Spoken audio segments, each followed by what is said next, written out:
Hello, welcome to Toastmasters in the Community. I am Fran Okeson, your producer and the president of the No Limits Toastmasters Club. I just have a couple of announcements to make here. Next month's show, I'm giving you a little bit of a heads up.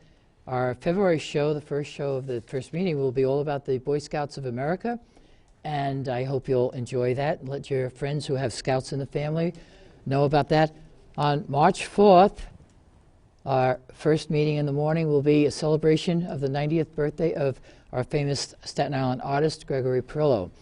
And I have a project going where I'm going to ask you as our studio audience, and I will get my clubs to cooperate as well, to send me an email wishing Gregory a happy 90th birthday. My email runs at the end of the show. When they scroll the credits, you'll see my email, fran.totten@verizon.net. And I'd like to try to get at least 90 emails congratulating Greg on a very long history of bringing enjoyment to the world through his art, his figurines, his plates, and all the good that he does to inspire people. His sculptures are gorgeous. Now, at our first morning meeting this morning, you met Amelia Werland, who is my Division F director. And now I'm the Area 64 director, and with me is her husband, Alex, who is the Area 63 director. So we're soulmates here. You do it on the Jersey side of the water, and I have it on this side. So welcome to our show. You were on it a couple of months ago, and Amelia said that you'll both be back in March.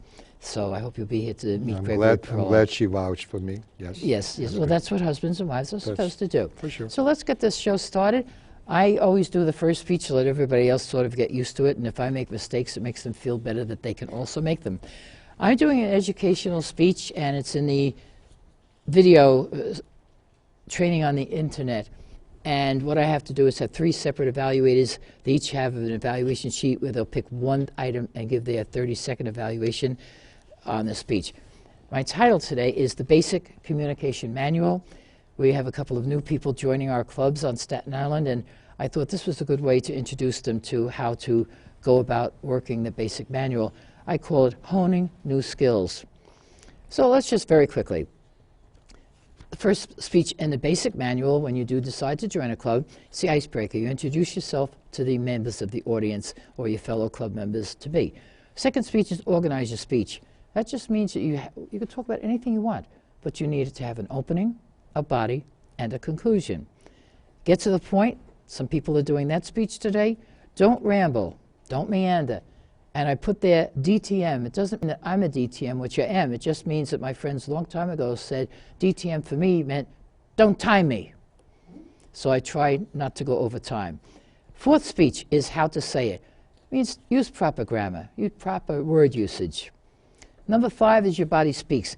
It doesn't just talk about moving around. People tell me they want to sit in their chairs like I do at a meeting.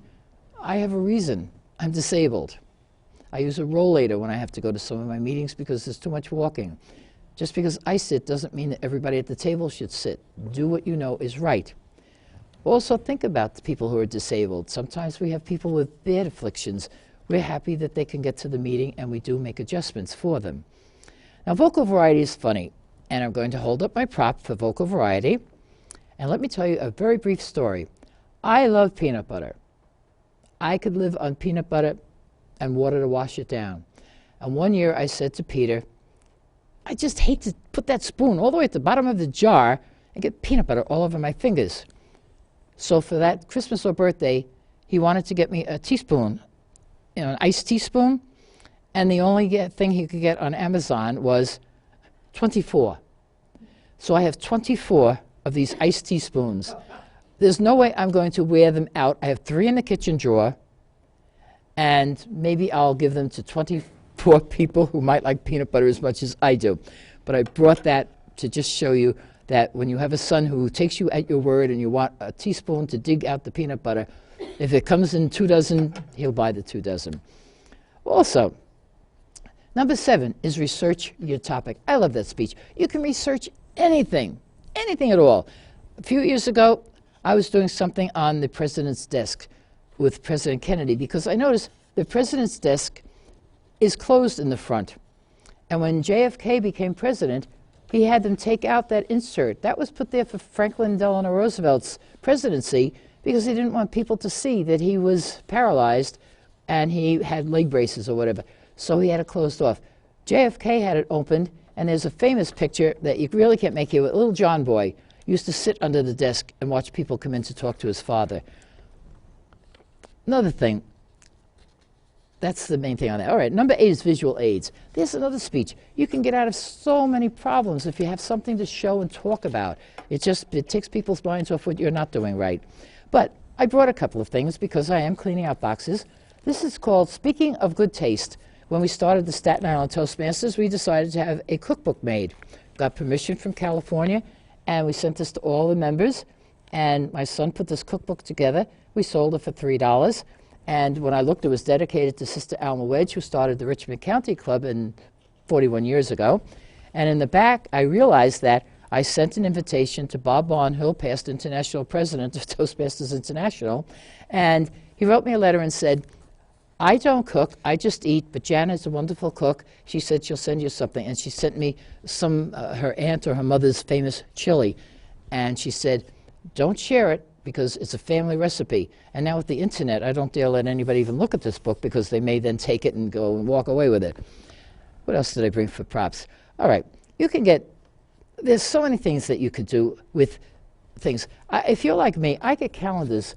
I do support some of my, I support things like the Veterans Association, Boys Town, Marinol, and every year I get calendars. Now they're giving me 2 calendars. How many calendars do you need? I might have 5 or 6 of them.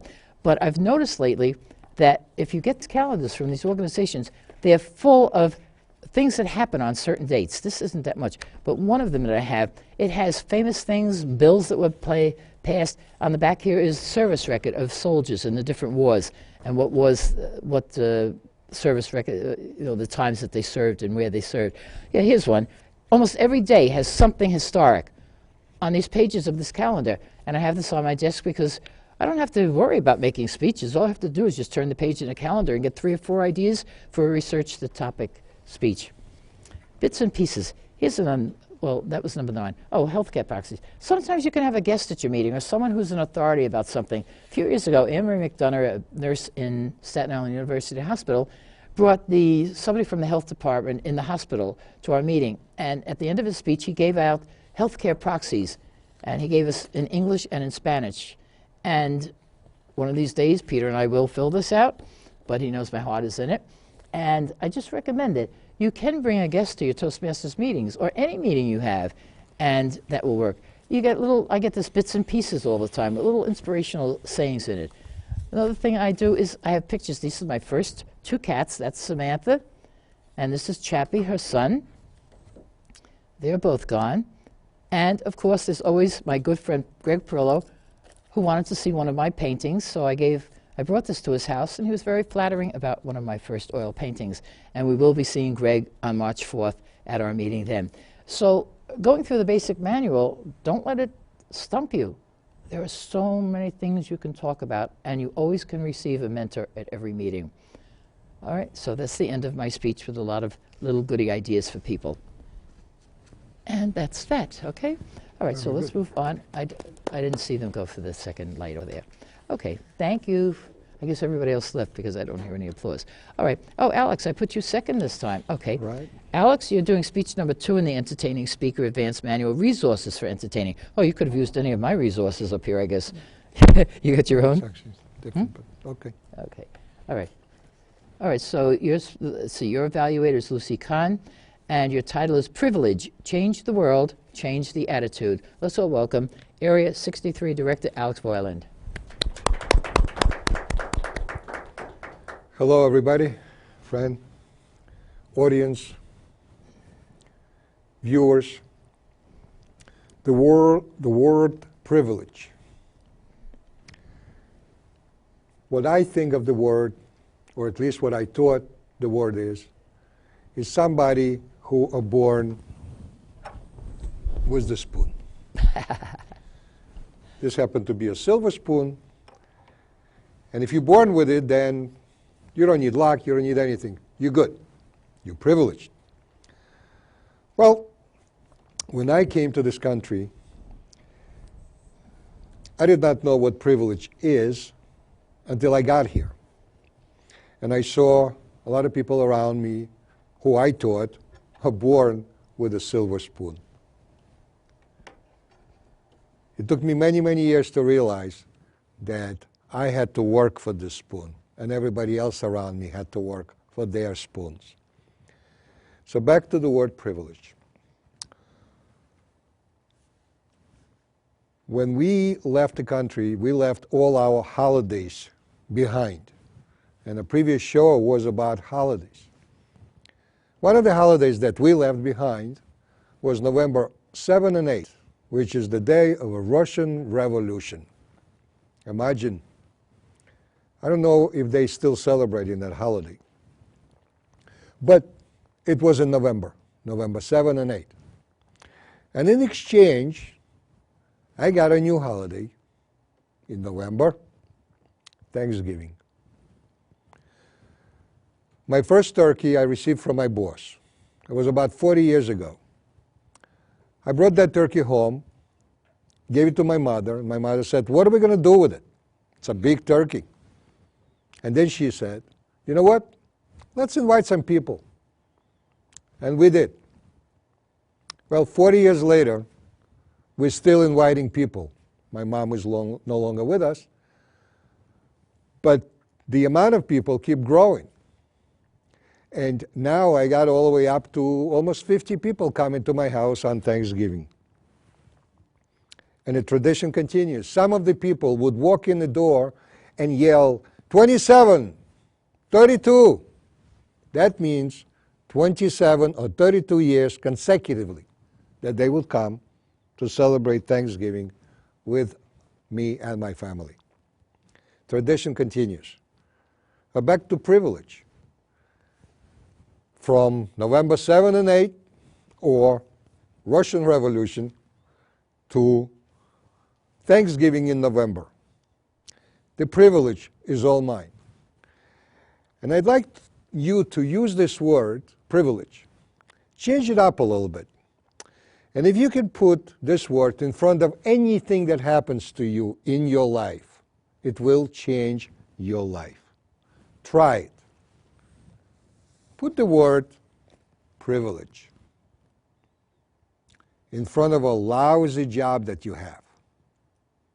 And all of a sudden, it's no longer a lousy job because you are privileged to have a job. If you have a snow outside and you have to go home today, it is a privilege to be in a nice car, warm car that has gas in it, that's actually going to take you home. It is a privilege to be here. It is a privilege to be part of this organization, to be able to speak in front of your audience, all of you. It is the privilege to have an attitude of a gratitude in this country and celebrate all the holidays with all of you. And today, I'd like to give you a present, a gift.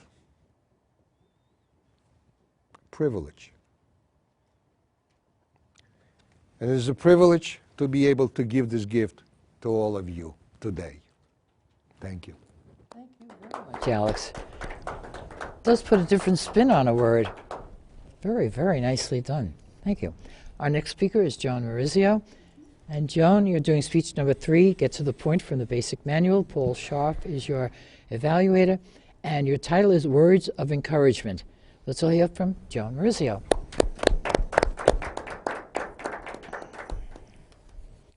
Words of encouragement. I'd like to take them out of alphabetical order. Only the first one. It's just not encouragement, it's also education. I want to encourage people to come to a Toastmasters meeting just as an observer at first, and then see how much fun we have, and then come and join us. Join. With Toastmasters, we not only get encouragement, but we get an education. There's a lot of things I have learned that I have never had a thought about things that people will bring up that have never even been on my mind. So you'd be surprised how encouraging Toastmasters can be. Well, I began with the A for action. We should all take action. If we don't get out of bed in the morning, we can't do anything else the rest of the day. So be educated enough to take action. They say a body that stays in motion keeps in motion. You see the arthritis commercial? You're not going to move. You're not going to get out of bed. You might get arthritis too. Behavior.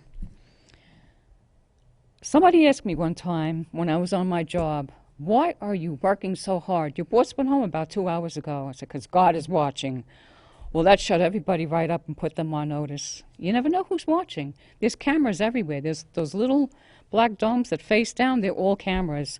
So I say, just in case you think nobody's watching, guess what? Somebody's watching. Calculate. I like to tell people this. Everybody takes out their computer, their iPhones. Do it in your head sometimes. It's a simple problem. 8 times 7 is 56. 9 times 3 is 27. Do it in your head. Keep in good habits. Don't depend on machines to do everything for you.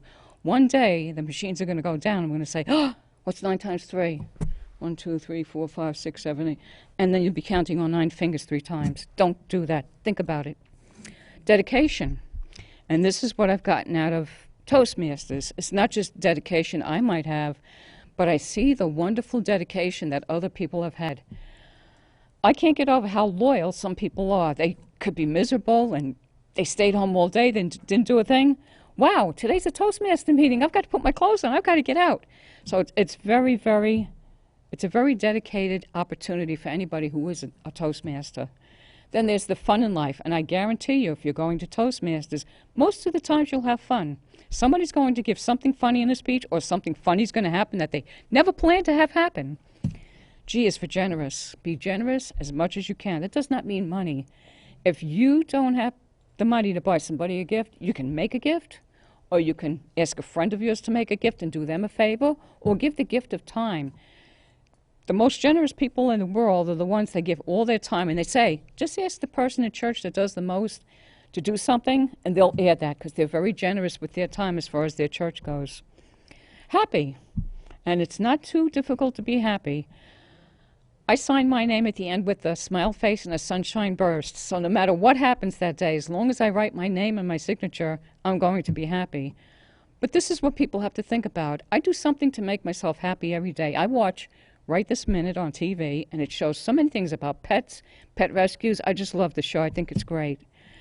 For the letter I chose the word inviting. Always be inviting as much as you can. Even when the in-laws are over and they feel like outlaws to you, still try to be inviting from the beginning, even if it turns into World War III at the end. Joking. Everybody loves a good joke. Everybody loves jesting. So be open to humor, at least. If you can't tell the joke, accept the joke from somebody else. A joke is different from a prank, though. Pranks are not very nice. K is for knowledge, and what a world of knowledge there is. Even when you're out of college, you pick up a book, read a book, pick up the dictionary and start from the back. Read from the letter Z and learn something. Love. How about love of mom, dad, siblings, love of neighbor? I used to say love of pets, but I don't have a pet anymore, so you know what? I keep everybody in mind. If they're other people's relatives, I can get close enough to them. Memories, and that's what I do have. I have wonderful memories of the people I did love and the people I still love. I have my mom around, but that's about it. Learn to say no. Now, that's not a word of encouragement, but no can save your life. Sometimes people say yes, yes, yes to everything, and it gives you a heart attack. You don't want a heart attack. O is for outstanding. St. Francis de Sales said, do not try to be anything but what you are, and try to be that perfectly. So if you're a mother, try to be the greatest mother in the world. Are you the greatest mother in the world? Don't worry about it. If your kids love you, your husband loves you, that's all that matters. Positivity, that's for the letter P. You start with a positive attitude. I know I do. I may have a half a dozen things that go wrong, but I hope to try to end the day on a positive note. But be as positive as you can about the world outside. Quiet, and that doesn't mean shh. It means quiet time for yourself, especially the mothers out there, the people that have family over for Thanksgiving and Christmas. We heard that in the previous speech. Where's your quiet time? We were just joking about people going into the bathroom and reading something because they have no quiet time in the house. That's where they That's where they read the paper.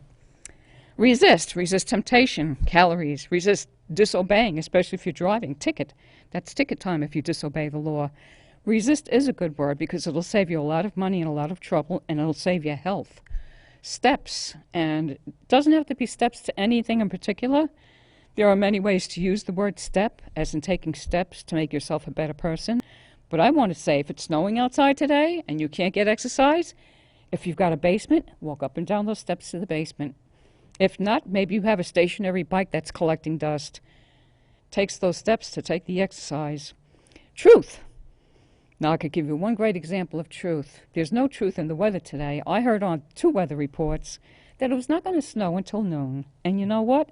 I came at 8 o'clock in the morning, and it was snowing, so somebody did not tell the truth. So much for Doppler radar, right? Millions and billions of dollars. Undo. Undo your old habits that are not beneficial this year. You have to undo the bad things and try to do with the good things. Victory. Make every day a victory. Even if you just ended on a good prayer, say, you know, God, it didn't work out so great today, but I'm going to try even better tomorrow, and it's going to be a victory. Wish. Yes, do make a wish list. Even if half of those things are already accomplished, keep on wishing. You never know who's listening to your prayers. I'm leaving X alone because that is where the treasure is buried. So that X belongs on a treasure map, and I'm not touching it. The Y is for yes. And don't be afraid to say yes, especially to the people in your family, the people you love, the people that count. People in Toastmasters, yes, yes, yes. And zeal. I hope the speech with words of encouragement has inspired you to have some zeal for the new year. And I wish everybody a happy, healthy, holy, balanced, prosperous, and wonderful new year. Thank you very much. And our next speaker is Ken. And Ken, you're doing something a little bit different this time. You're doing speech number 4, How to Say It. And Rachel Weiss, our Club Growth Director and crew member here, is your evaluator. And your title is Name That Tune. Let's all welcome again Ken Raftery. Thank you, Fran, fellow Toastmasters and viewers. As regular viewers of this program may recall some episodes where I played the keyboard right up here. But one thing about playing an instrument, it's hard to find an audience to show off your talent. But a few years ago, I had a good idea. I filmed myself playing some songs on my iPad, and I posted them on Facebook. For example, here's me playing the 60s song Bad Moon Rising. On New Year's Day, here I am playing Auld Lang Syne. But of course, one of the gimmicks of Facebook is hitting the like button to show you enjoyed what you saw. But I was noticing my posts weren't getting that many likes. Someone posts, here's what I'm eating for dinner tonight, 50 likes. A meme about the presidential election, 100 likes. And my piano song, if I was lucky, was getting 1 like. But then I was thinking, maybe the issue is that some of the younger people, maybe they don't know Bad Moon Rising. Why should I watch it? I don't know that song. So I had a good idea. I said, can anyone name this song that I'm playing here? And thus was born Name That Tune. And I have a core group of about 10 or 12 people. They're really into it. It's cutthroat competition. And I sometimes say that my calculus tests are easier than my Name That Tunes because you won't find me playing Piano Man or Sweet Caroline. I'll play something like Little Bit of Soul by Music Explosion, Berlin's song No More Words, The Righteous Brothers, A Rock and Roll Heaven. How many of you know those? And then I kind of themed them too, like when Prince died, I played Delirious, one of his lesser known songs. When David Bowie died, Tonight, he sung that with Tina Turner. And on the Academy Awards Day, I would play a song that won the Academy Award for Best Song. So this speech wouldn't be any fun unless we played some right now. And look what I happen to have handy. Now, this isn't going to be quite as difficult as some of the ones I post on Facebook. And we're going to theme this based on decades. So the first song I play is from the 2000s, like from 2000 until today. I'm just going to play a short clip. Now, at the end of it, I'm going to ask someone in our studio audience if they knew the song, and hopefully the viewers at home will know it as well. So can you name this tune?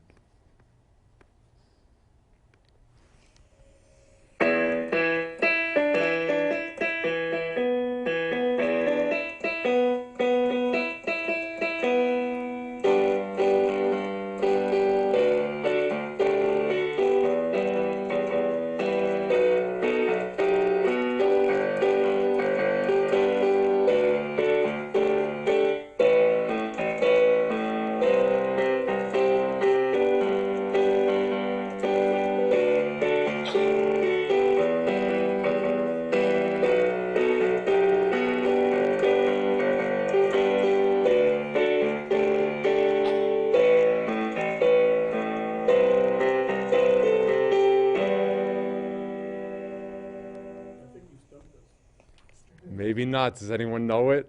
It sounds familiar. It does. I know the tune.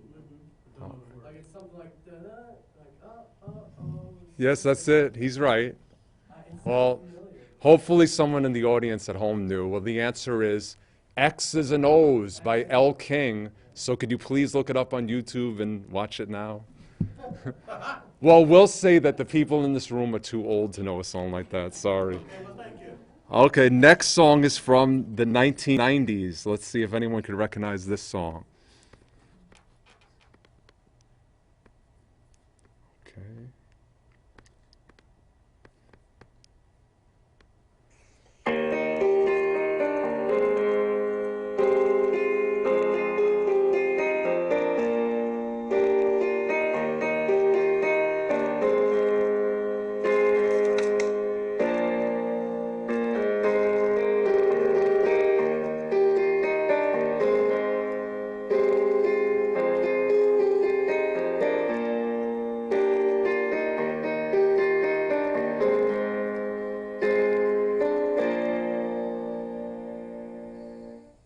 Anyone know that one? But I don't know the name of it. It goes, you're the only one I want.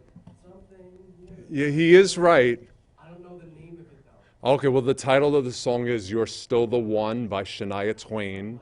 I'm assuming that our home audience knew that. Again, this room is just too old, so we have to go even further back. Let's talk about your friend. All right, does anyone know this song from the 1980s? You have to know this one. This was a smash hit.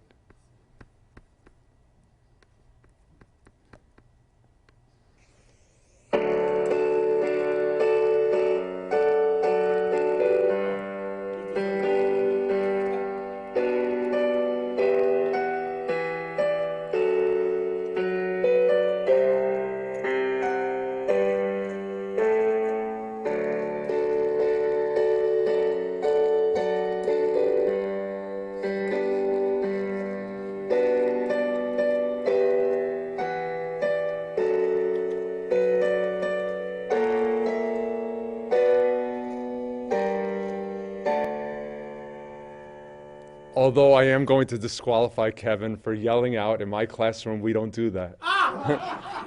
The answer is Up Where We Belong by Bill Medley and Jennifer Warnes, I believe, from the film An Officer and a Gentleman. That actually won the Academy Award for Best Song. Now, we go further back to the 1970s. Sounds like this will be more appropriate for our audience today. And here's this song.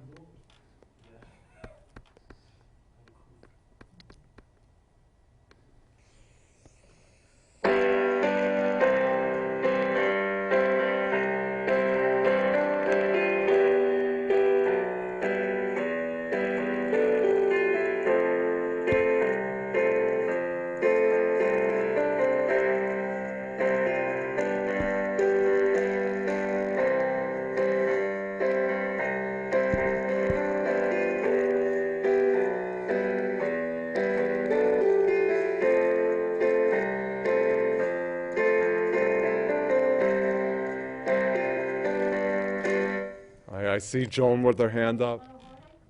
Yes, she is correct. It's a Heartache by Bonnie Tyler. Joan did get that one correct. And our last one, we go even further back.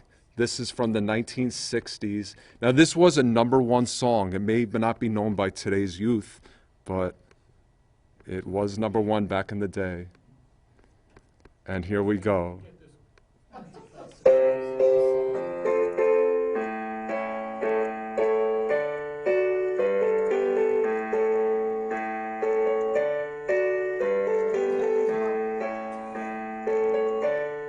We have to let it finish.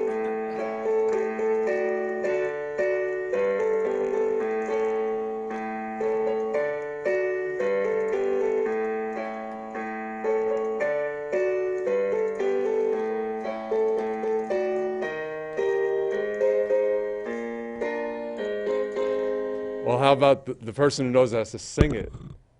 I see a few people with their hands up. The answer is? My head is spinning. That's not the title, that's a lyric. Anyone know the title? He has the right lyric. He sung it. Wait, no.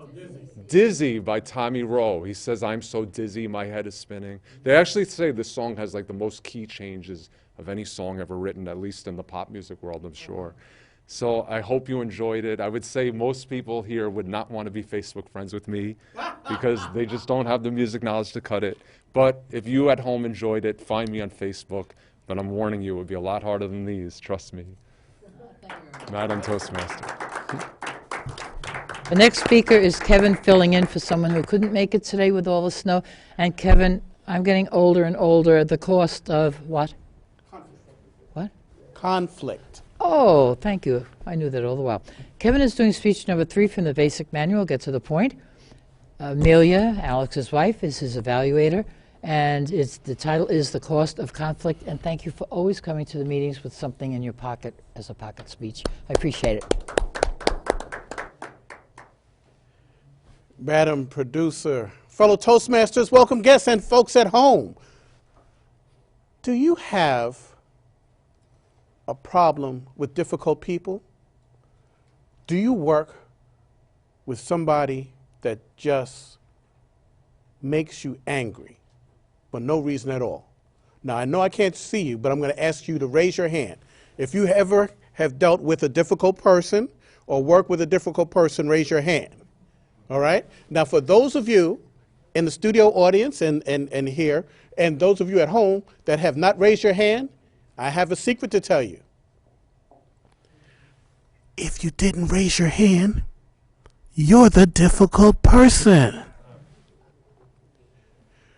Most of us have to deal with difficult people every single day. And the Gallup organization, I'm not sure if you're familiar, but the Gallup organization does polling, and they have polled the U.S. Working population for the past 3 consecutive years.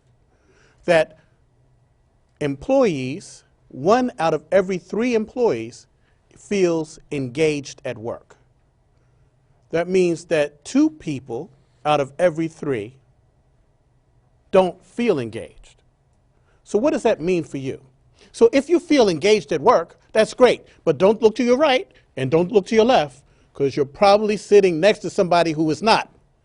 And making eye contact with a disengaged person can cause conflict. Conflict is at the root of so many problems that we have today. And a lot of our problems that we have today are centered around relationships. And conflict is at the key of problems that we have with relationships. So you may ask me, Kevin, how do we deal with conflict? I'm so glad you asked. The best way that I know how to deal with conflict is to go back to what I call the DISC, D-I-S-C, human behavior model. And in DISC, human behavior is broken into 4 quadrants. D, which is direct, I, which is interactive, S, which is steady, and C, which is conscientious.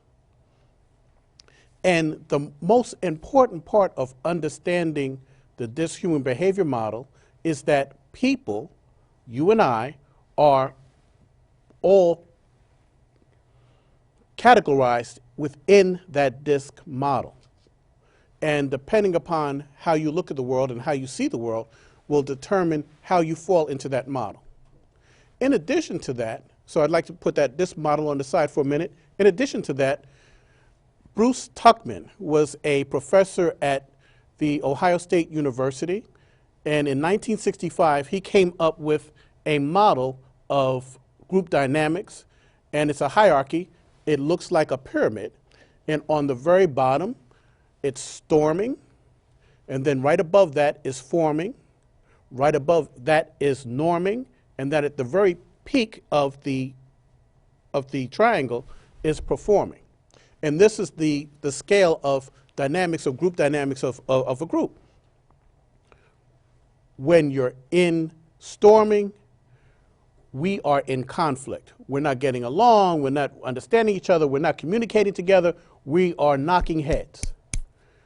everybody that's in a group goes through that. And then once you start to understand each other and get to understand your role and where you are, then you start to move into the forming.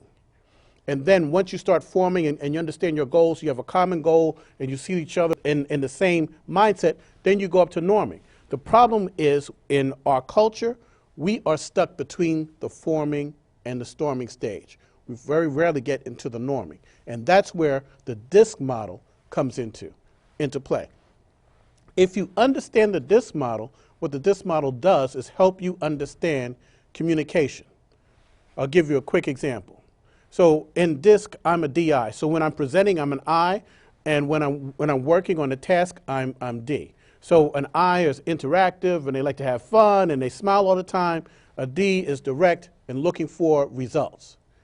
The C is a direct opposite of an I. So the C wants rules. They want you to dot your I's, cross your T's. They don't want to have any departure from what is considered standard. The I just wants to have fun, is looking for being creative, and doesn't want to be in a rule environment. Those two behaviors knock heads. And if you have a good understanding of your human behavior, you understand how to communicate with the C if you're an I, and how the C needs to communicate with the I if you're a C. Thank you so much.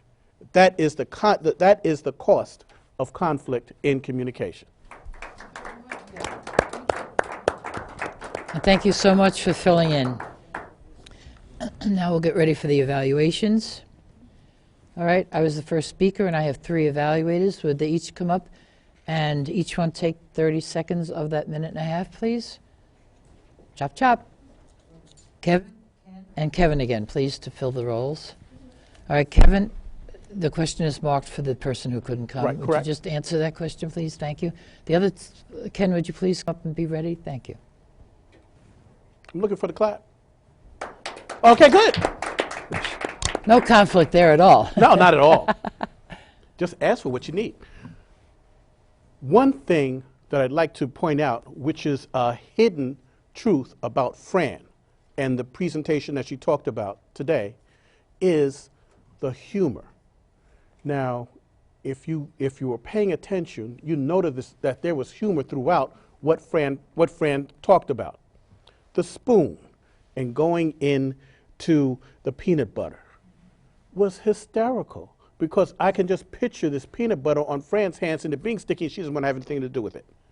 The cats that she talked about 3 cats if you were paying attention. She had the first cat, and then the cat that had another baby cat, and then Mr. Perillo is one of the coolest cats that I know. And she had all these different props and was moving them back and forth, and she opened up the calendar and talked about the calendar having dates. She said, oh no, but this one doesn't have one. It's hysterical. So there is a humor value hidden in the presentation that Fran did this morning. Thank you.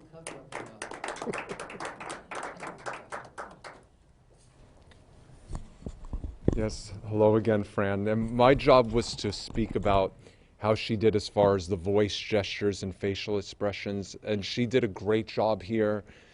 Just as an example of vocal inflection, anything at all, like the way she said it, her gestures were good.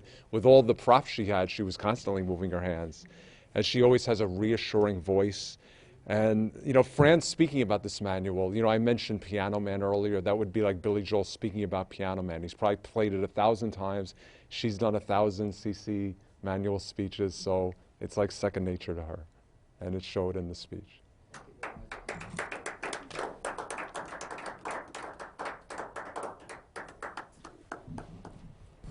I'm back. The other thing that I wanted to point out to you all is the entertainment value of the speech.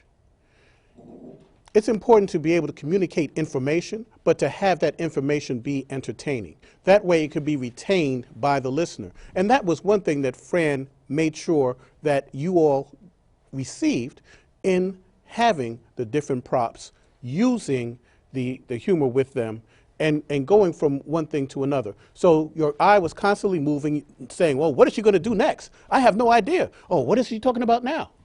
that is an opportunity to entertain the audience, inform the audience at the same time, and like I said before, adding humor to it just made it an unforgettable experience. Thank you so much, Fran. Thank you very much. And if you would give me those evaluation forms, I'll put them in my book. Thank you very, very much. Our next speaker was Alex, and Lucy, you're going to tell us what you thought about Alex. Thank Lucy Kahn. Good morning, fellow Toastmaster, guests, and viewing audience, and especially Alex. Alex, I like the word privilege, and it really changed the world. If you have that word, it changed the world, and it changed your attitude. And I like to say that being privileged, that means like you are also born with a silver spoon, because you're privileged to be alive, you're privileged to stay here and making whatever you want to do, and you tell us about being privileged, that you are lucky to be in this world, and you're lucky to have a job, and you have a roof on your head, and you have food on the table, and you have everything that you really need. So I think the word privilege is really good. It uplifts the spirit of everybody. And I think that the comment that you're talking about was very well thought of, and I like the way you give example on how people are privileged to have in this world, and how you say that if you have a job, you're privileged to have the job, and you must be happy to have a job. So all in all, I think you did a good job in your expectation, and you did uplift the spirit of the audience, especially me as an audience. So you really uplift my spirit, and that we are right now, we have to remember the word privilege. Thank you. Very much, Lucy. Very nicely done. And now Paul Scharf will evaluate Joan's speech.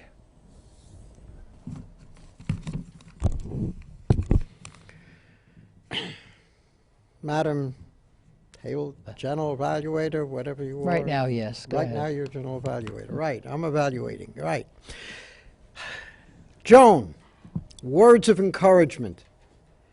It's very interesting the way you used the alphabet, every single letter of the alphabet, just about, to explain how people can be encouraged, how you get to be encouraged. The way you presented it was fantastic, because you started with A and you went all the way to the end. You used every letter, as I said before, to explain how people can be encouraged and can change to being an encouraged person. One of the things I thought might work, and I'm still debating whether to say it or not, but I will, they got all these letters of the alphabet, and my thought would be a letter and one word explaining that letter as you talk about it. Put it down, the next letter, show it. I think that would give us a better picture of it and get us to understand it and remember it better than just running through all the letters. So the idea of doing, 20, 25, however many letters there are in the alphabet, to explain it, I got to remember 1, 2, 3, A, B, C. Anyway, that was my thought about how to make it a better presentation. But I thought it was fantastic the way you used those letters of the alphabet to explain encouragement. Thank you very much. Thank you, Paul. Thank you. And now we have our District Club Growth Director, Rachel Weiss, evaluating Ken. Did you know any of those songs? No, I did not, Fran. Oh, okay. That's not my kind of music. I like classical. I'm sorry, I just don't even I understand. recognized the tunes, but I had no clue what the names of the Well, songs were. let him know what you think about us old fogies here. Well, Just because he's young. I think that Ken did an The light is on excellent back there. job. Ken was able to not only give us an introduction to what he was going to do and why he was going to do it, he gave us humor. He gave us some very good body language in the way that his facial expressions and his hand gestures were doing that and cluing us into what was going to happen. I thought that the way he handled the computer and bringing up those tunes was very mindful of our home audience and the camera. And being able to bring the microphone to hear those speakers so the home audience understood what that tune was excellent. There was good segues between each of the different tunes. The thing that was probably hard for our studio audience was to hear the response from our studio audience at home. And I know I was having a hard time hearing the studio audience, so I can't imagine that you guys at home could hear it. That's one thing that maybe, if it was clued in, we could have had a microphone in the audience for the response. That would be the one thing that I would have encouraged to change the next time you do something like this. Overall, great job. And Ken, again, pleasure hearing you and seeing you, and look forward to your next speech. Rachel, stand there just for a minute. I just want the home audience to know that you, in 2 years, will be our District 83 Director, God willing, because you're the third in the line, and we will have you with us. Even when you're a big shot up at the top, you'll still be here on my crew, correct? Yes, I will. That's a commitment. Thank you. She wants it on camera. You better believe I do. No, I would trust your word. But I just want to introduce, because the people from Staten Island don't know who these top people are, and I want to let them know that you won the election in May and you're working up to the top director's job. Okay? Yes. Good, thank you.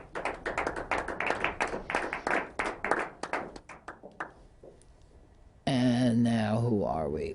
Huh? Rachel. And now, oh, Kevin. Oh, yes. Alex had to tell me. My notes are getting all crossed up. You're going to tell us what you thought about Kevin's speech, and it was so nice that he had a speech in the pocket. That's something we all do in Toastmasters. I carry about 5 manuals with me, so I always have a speech in my pockets. But let us all know what you thought about his speech. Yes. Okay? Thank you. Madam Toastmasters, fellow viewers, and especially Kevin, the cost of a conflict. Every conflict has a resolution, and your objective was to get to the point. And I feel that resolution is getting to the point. You started your speech by asking us, how many of you do not get along with your bosses? And mostly everybody here raised their hands, because we all have somebody at work that we don't get along with. You also said who did not raise their hands. And this is the people, you said, kind of looking them in the eyes, you are the one that make the conflict. What you projected, I especially appreciated, because it was the disc, the direct, interactive, and steady, and conscious. And you showed us that the interactive people might not get along with the conscious people. And that was a really, really good example. I definitely will keep that in the future when I try to get along with coworkers, and I will try to figure out what kind of people they are on a disc level. You finished your speech with, this is the cost of a conflict, and I really appreciate that conclusion. Thank you. Thank you so much, Amelia. Very astute. Okay, and now we're into our table topic part. And we have Sue back out of the control room, our audio tech. Okay, Sue, these are sort of about New Year's, okay? What is one New Year's resolution that you've made this year that would benefit someone else? Sue Brooks. Oh, how the face changed. Okay. Madam Toastmaster, Madam Table Topics Master, what one resolution have I made that will benefit someone else? Well, Fran, who told you that I made any New Year's resolutions to begin with? I'm going to twist it a bit and take it in terms of not just this calendar New Year, but my role as the public relations manager for the district, and that is to get the word out. We have a spring conference coming up in May, Aspire to Inspire, and what I plan to do, my New Year's resolution, is to create the best possible publicity for the conference, supporting all the conference chairs, all the committee chairs, to get the word out, to encourage people to come to the spring conference in May and to have a great time. Thank you very much. Tell them it's May 20th. Oh, you didn't want to do that? You can shout it out. Go ahead. It's a May 20th. May 20th. And Okay. May what? 22nd, 23rd. Oh, I thought I read online. Oh, maybe they changed it? Oh, all right. I'll check again. Okay. Hello, Kevin. Oh, we're getting so much of Kevin today. Oh, yes. Kevin. I always try to trick him a little bit, but sometimes he just stands there and just answers it anyway. Have you made any New Year's resolutions this year? Or don't you bother, since most people don't keep them anyway? Kevin Thompson. Well, Fran, as you know me so well, being my second mother, Excuse me? I don't make any resolutions because I believe that you should be your very best every single day.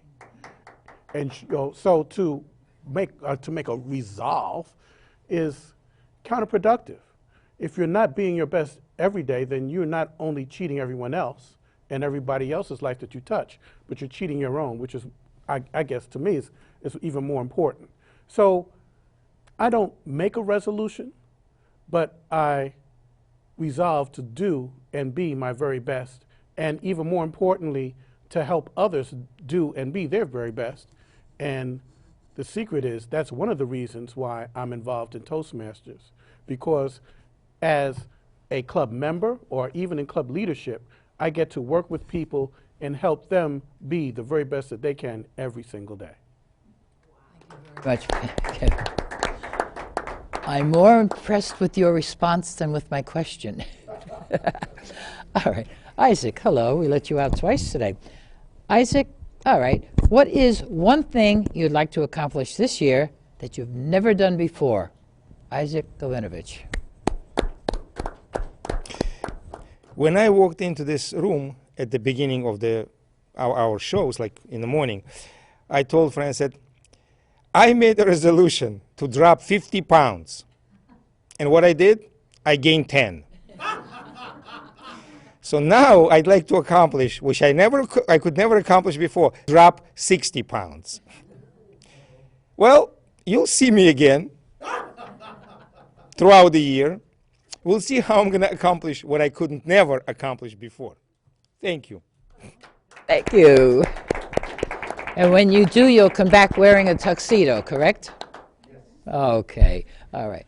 Paul, you spent so much time taking your jacket on and off. Doesn't that tire you out at all?